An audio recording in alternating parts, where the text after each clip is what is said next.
Hello everyone, मेरे channel में आप सबका स्वागत है। चलिए देखते हैं टैरो के माध्यम से कि यूनिवर्स आपको क्या मैसेज देना चाहते हैं आज के लिए। ये टाइमलेस रीडिंग्स हैं, आपको जब भी रेजोनेट करता है आप उसे क्लेम कर सकते हैं। जेंडर स्पेसिफिक नहीं है, एज स्पेसिफिक नहीं है, और आपके जीवन के जिस एस्पेक्ट को रेजोनेट करता है आप अकॉर्डिंगली देखिए। और कलेक्टिव रीडिंग है तो इसमें जितना भी आपको रेजोनेट करता है बस उतना ही लीजिए, जो नहीं करता है वो शायद किसी और के लिए है, उसे जाने दीजिए। चलिए देखते हैं। डियर यूनिवर्स,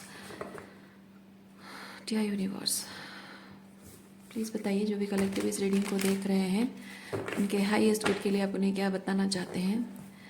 जो भी कलेक्टिव इस रीडिंग को देख रहे हैं उनके हाईएस्ट गुड के लिए आप उन्हें क्या बताना चाहते हैं। Dear universe, thank you, thank you.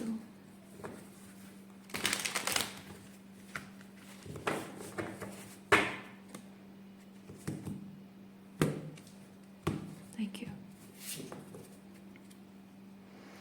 आपकी करंट एनर्जी, मानसिक अवस्था आपकी क्या है। एस ऑफ वॉन्ड्स, कुछ नया शुरू करने के बारे में सोच रहे हैं। ओके, ये जो नया शुरू करने के बारे में सोच रहे हैं उसके रिगार्डिंग आपको क्या फील हो रहा है। पेज ऑफ कप्स, खुश हैं आप। ओके, तो अभी तक वो चीज़ शुरू होने में कोई दिक्कत है। यस, आपको एक लीप ऑफ फेथ लेने की ज़रूरत है। वो लीप ऑफ फेथ लेने में प्रॉब्लम क्या हो रही है। प्रॉब्लम, एम्प्रेस, प्रॉब्लम ये हो रही है कि आप एक सर्टन सिचुएशन, क्योंकि लीप ऑफ फेथ मतलब ही है कि आप एक सिचुएशन है जो यहाँ बसती है, मतलब एग्जिस्ट करती है सिचुएशन जिसको आप नर्चर करते हैं। अगर आप लीप ऑफ फेथ लेते हैं तो आपके बिना इस सिचुएशन का होगा क्या, शायद वो कन्फ्यूजन है या डर है। Yes, you need to let go, you need to let go of something जो यहाँ आप नर्चर कर रहे हैं। ओके, ये जो भी सिचुएशन को आप नर्चर कर रहे हैं इसे लेट गो करने की ज़रूरत क्यों पड़ रही है। 3 ऑफ पेंटिकल, जिस तरह से वर्कआउट होना चाहिए, हाँ जिस तरह से वर्कआउट होना चाहिए उस तरह की रेसिप्रोसिटी नहीं है। ओके,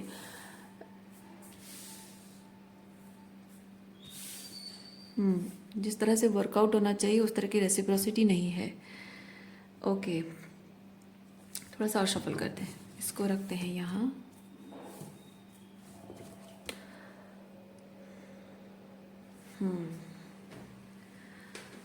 सो प्रॉब्लम ये है कि आप जो लीप ऑफ फेथ आपको लेने की ज़रूरत है, जिस सिचुएशन रेसिप्रोसिटी नहीं है और उसे आप लेट गो नहीं कर पा रहे हैं। क्यों नहीं कर पा रहे हैं। वो सिचुएशन क्या ऐसा है जिसकी वजह से आप जानते हैं लेकिन लेट गो नहीं कर पा रहे हैं। जानते हैं लेकिन लेट गो नहीं कर पा रहे हैं। क्या है, क्या है, क्या है। क्या universe, thank you, thank you, thank you.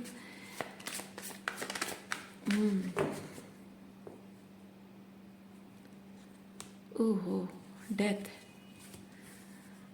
Okay, इसका मतलब है कि जो सिचुएशन को आप नर्चर कर रहे हैं उसमें रेसिप्रोसिटी नहीं है, लेकिन उसकी वजह से उसको लेट गो करने की ज़रूरत पड़ रही है, लेकिन आप नहीं कर पा रहे हैं इसलिए क्योंकि आपको लगता है कि आपके लेट गो करने के बाद, आपकी ये लीप ऑफ फेथ ले लेने के बाद there is no coming back. Past situation जो भी है अभी के लिए जहाँ है, there is no coming back. क्योंकि आप एक बार लिप ऑफ फेथ ले लेते हैं तो आपके लिए एक अलग ही एनर्जी मतलब तैयार होने लगेगी और आपको वो पुराना सिचुएशन ऑफ अलाइनमेंट में नहीं लगेगा जो कि ऑलरेडी हो चुका है। लेकिन जिन लोगों को या जिस सिचुएशन को छोड़कर जा रहे हैं, बाई चांस अगर वर्कआउट नहीं हुआ, जो भी आप नया कुछ कर रहे हैं वो अगर बाई चांस वर्कआउट नहीं हुआ तो ये लोग आपको एक्सेप्ट नहीं करेंगे या ये सिचुएशन आपको एक्सेप्ट नहीं करेगी, क्योंकि आपका इस सिचुएशन को छोड़ने के बाद there will be something that will be dead. क्या है,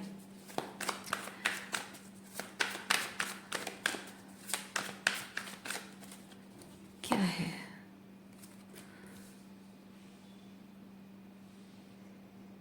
ओके, आप इस सिचुएशन को जब छोड़कर जा रहे हैं, ये पास्ट सिचुएशन जो आपके साथ अलाइनमेंट में नहीं है, उसे छोड़ने के बाद अगर आप पलटकर वापस आते हैं, बाय चांस आपके हिसाब से, आपकी रीडिंग के हिसाब से आपको डर लग रहा है, बाय चांस आना पड़ा, तो बाय चांस अगर आप वापस आते हैं तो आप ये चीज़ देख रहे हैं कि लोग आपसे बदला लेंगे उस चीज़ का, उन्हें छोड़कर चले जाने के लिए, नए चॉइसेस करने के लिए, जो उनके मन में गुस्सा, नफरत, रिजेंटमेंट होगा, उस चीज़ का वो बदला लेंगे। और आप जबकि हार गए हो तो आप उनके सामने कुछ कह भी नहीं सकते, और वो जो कहेंगे या करेंगे वो सह भी नहीं सकोगे, like you will feel miserable.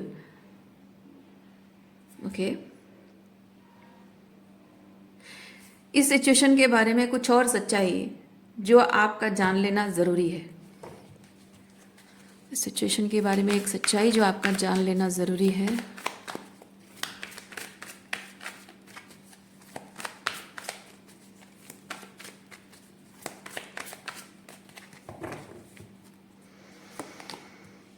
Nine of swords, S of pentacle, five of cups, queen of wands,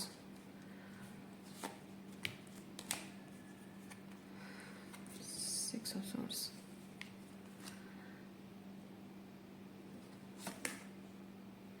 queen of cups. Okay,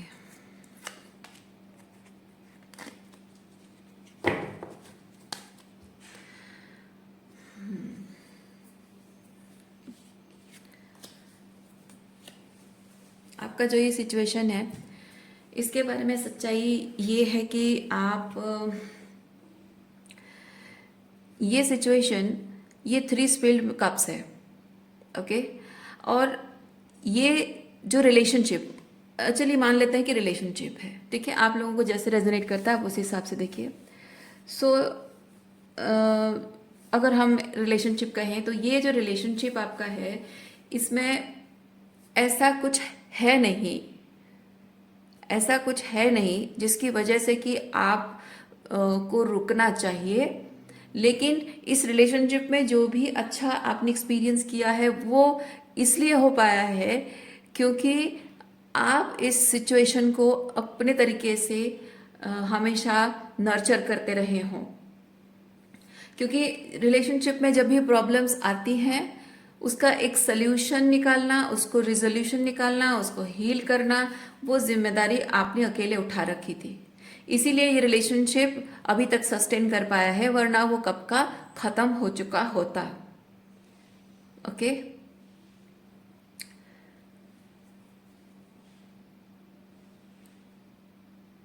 और यही रीजन है कि आप जिन लोगों को पीछे छोड़कर जाने के बारे में सोच नहीं पा रहे हैं, डर लग रहा है आपको, वो लोग इसी बात को लेकर परेशान हैं कि आपके जीवन में कुछ नया अगर शुरू होता है तो आप तो चले जाओगे, आपका तो कल्याण हो जाएगा, लेकिन आपके जैसा नया कोई उनको कहाँ मिलेगा।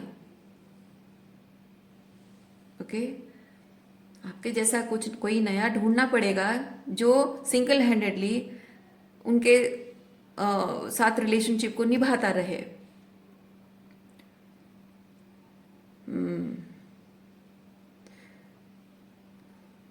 और यही रीज़न है कि वो आपको हमेशा गिल्ट ट्रिप करते रहते हैं, आपको आपकी गलतियां दिखाते रहते हैं, खुद की गलतियों पर पर्दा डालते रहते हैं। माइंड ये मैनिपुलेशन टाइप की चीज़ें यहाँ पे हो रही हैं।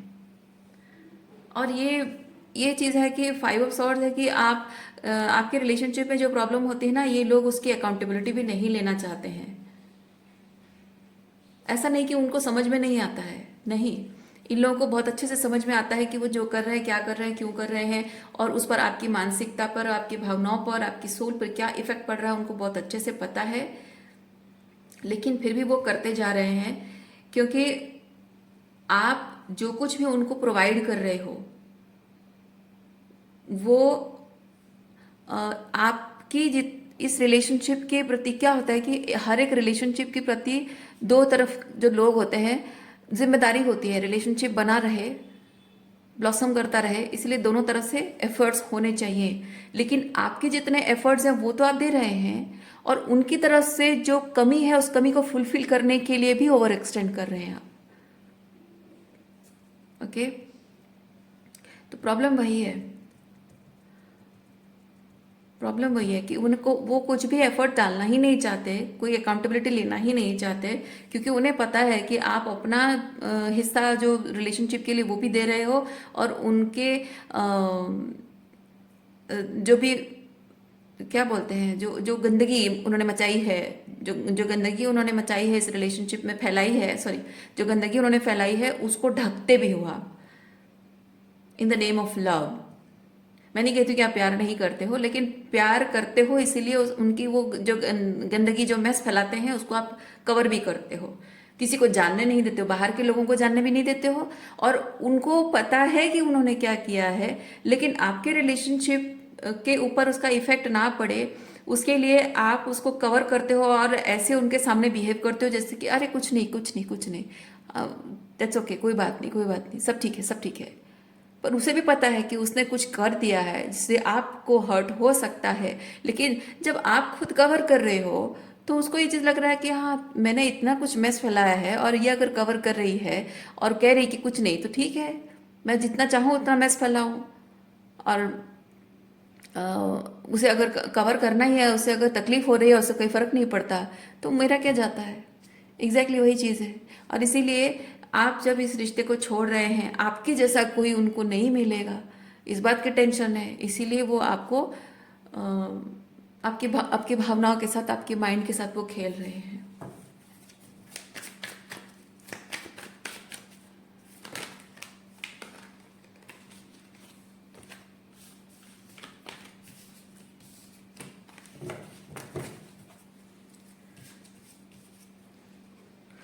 Four of Swords, Six of Wands, and we have World card. आपको यूनिवर्स टाइम दे रहा है सोचने के लिए, विचार करने के लिए, मतलब अभी आप पूरी तरह से लेट गो नहीं किए हो, और लेट गो करने के लिए वो एक तो आपके अंदर वो रेडीनेस आ नहीं रही है, और यूनिवर्स ने साइन आपको ऑलरेडी दे दिए हैं, उसके बावजूद भी लाइक वो एक्सट्रीम, देखिए आप अगर ये चीज़ सोचेंगे कि मुझे कुछ एक्सट्रीम ऐसा एक्सपीरियंस करने को मिले, कुछ ऐसा एक्सट्रीम मुझे जानने को मिले, कोई एविडेंस हो, कुछ ऐसा हो जिसकी वजह से कि मैं मजबूर होकर इस रिश्ते को छोड़ दूं, तो ऐसा कुछ यहाँ पे नहीं हो रहा है। यूनिवर्स आपके अटेंशन में सारी चीज़ें ला ज़रूर रहा है, लेकिन डिसीजन आपके हाथ में छोड़ा जा रहा है।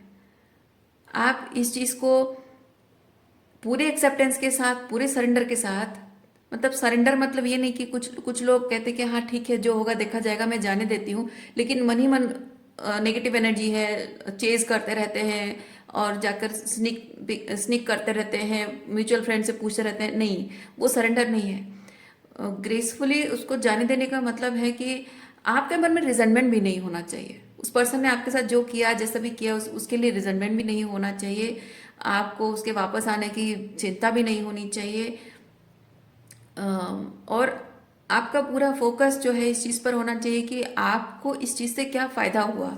यूनिवर्स के प्रति एक ग्रैटिट्यूड आपके मन में होना चाहिए, वो ग्रेसफुल लेटिंग गो है कि हाँ ये सिचुएशन मेरे हाईएस्ट गुड को सर्व नहीं कर रहा था, सो अच्छा हुआ जो हुआ, सो आई एम फाइनली हैप्पी। और वो जो हैप्पी वाला फीलिंग कैसा है ना कि एक पंछी को पिंजरे से बाहर जब निकाल दिया जाता है, वैसी वाली फीलिंग होनी चाहिए कि एक आज़ाद वाली फीलिंग। आज़ाद मतलब ये नहीं कि एक रिश्ता टूट गया, कि शादी टूट गई, या घर से बाहर अलग कहीं चले गए, नहीं, इट्स नॉट एनीथिंग फिजिकल और ईगो बूस्ट वाला चीज़ नहीं है। इट्स लाइक दिल पर जो एक बोझ होता है ना, रिश्ता टूटने का बोझ होता है, उसके और आपके बीच में क्लोजर नहीं हो पाया, उसे आप बहुत कुछ पूछना चाहते थे नहीं पूछ पाए, और उससे कुछ सुनना चाहते थे, तो ये जो बोझ लेकर आप जी रहे होते, वो बोझ निकल जाता है, हल्का हो जाता है मन, वो चीज़ है ग्रेसफुली लेटिंग गो। जब तक वो नहीं हो रहा है आप पूरी तरह से लेट गो नहीं कर पाए हैं। तो यूनिवर्स आपको टाइम दे रहा है, आपको फोर्स नहीं करेगा यूनिवर्स, ठीक है। और आप अगर ये सोच रहे हैं कि ऐसा कुछ ऐसा बहुत ज़बरदस्त मजबूर होने वाला सिचुएशन हो जो कि एविडेंट हो, जो कि लोगों को मैं बता सकूं कि why I let go of this person, ताकि मुझे वैलिडेशन मिले, ये नहीं होने वाला है। ओके, सो आपको खुद इस तरह से तैयार होना है कि आप उसे ग्रेसफुली लेट गो कर सकें। इस रिलेशनशिप में कुछ अच्छा भी आपने एक्सपीरियंस किया और कुछ बुरा भी एक्सपीरियंस किया। जो अच्छा एक्सपीरियंस किया वो भी आपके कार्मिक आकाशिक रिकॉर्ड का हिस्सा, मतलब आपके कार्मिक एंटेंगलमेंट, मतलब कार्मिकली जो जुड़ा हुआ होता है ना, कार्मिक डेट जो होता है वो कार्मिकली जो जुड़ा हुआ है उसका हिस्सा है, अच्छा जो एक्सपीरियंस किया। और जो बुरा आपने एक्सपीरियंस किया वो भी आपके कार्मिक डेट का हिस्सा है। लेकिन बुरा जो एक्सपीरियंस किया उसको आप अपना भाग्य समझकर अगर वहीं रुक जाते हो तो वही सेम एक्सपीरियंस करते रहोगे, आपके आकाशिक रिकॉर्ड में कुछ बदलेगा नहीं। क्योंकि ये जिन लोगों के नेगेटिव पैटर्न्स को आपने मैनिफेस्ट किया है अपने इस जन्म में, उसे आपने रिलीज किया नहीं, पैटर्न चेंज नहीं किया, तो आपके आकाशिक रिकॉर्ड भी चेंज नहीं होते हैं। सो इस पूरे जीवन काल का हमारा पर्पस ही यही होता है कि अपने आकाशिक रिकॉर्ड को अपने कर्मों से चेंज करना होता है, शैडो वर्क करके चेंज करना होता है। सो ये कार्ड्स आपको वही चीज बता रहा है कि आपके जीवन में जो अच्छा एंजॉय किया वो भी एक अच्छा कार्मिक डेट है, और जो बुरा एक्सपीरियंस किया उससे ऊपर उठने के लिए कोशिश करना, वो आपके जीवन को सुधारेगा। ओके, क्योंकि उसमें अच्छे कर्म डाल रहे हो और डिवाइन ऑर्केस्ट्रेटेड प्लान्स आप ये कर रहे हो, उसमें डाल रहे हो, तो आप अपने कर्मों को, अपने जीवन को सुधारोगे, अपने कर्मों को सुधारोगे, अपने आत्मा की गति को सुधारोगे। तो आप, कहने का मतलब है, थोड़ी सी स्पिरिचुअल लैंग्वेज हो गया, मैं सिंपल टर्म्स में अगर कहूँ तो आप जीवन भर अनहेल्दी पैटर्न्स रिलेशनशिप में एक्सपीरियंस करते रहे हैं। ये लेटिंग गो करके आप ग्रेसफुली लेट गो, ठीक है, ग्रेसफुली लेट गो करके जब आप फील करोगे आपके अंदर, आपके हार्ट चक्र में वो हल्कापन आ गया है, ठीक है, ईगो चला, ईगो का इफेक्ट नहीं है, ईगो नहीं जाएगा पर ईगो का इफेक्ट इतना नहीं है, आपका मन हल्का हो गया है और आप बहुत ही हल्कापन, लाइट एनर्जी महसूस कर रहे हो, वो ग्रेसफुली लेटिंग गो की एनर्जी में जब आप आते हो तो आपने इन लोगों के साथ कार्मिक एंटेंगलमेंट जो है, कार्मिक डेट जो है उसको रिलीज कर दिया है। और अपने वही कर्म, अपने उसी कर्म से, अपने उसी शैडो वर्क से आपने अपना भाग्य बदला है, और आपके जीवन में जो अनहेल्दी पैटर्न रिलेशनशिप रहे हैं वो बदलकर हेल्दी पैटर्न रिलेशनशिप आप मैनिफेस्ट करोगे। अगर मैं बहुत ज़्यादा स्पिरिचुअल साउंड कर रही हूँ तो उसका सिंपल टर्म्स यही है। ओके, आज के लिए इतना ही है। उम्मीद करती हूँ इस रीडिंग से आपको कुछ क्लैरिटी मिली हो। मैं आपको नेक्स्ट रीडिंग में मिलती हूँ। अपना ख्याल रखिए, खुश रहिए, बाय।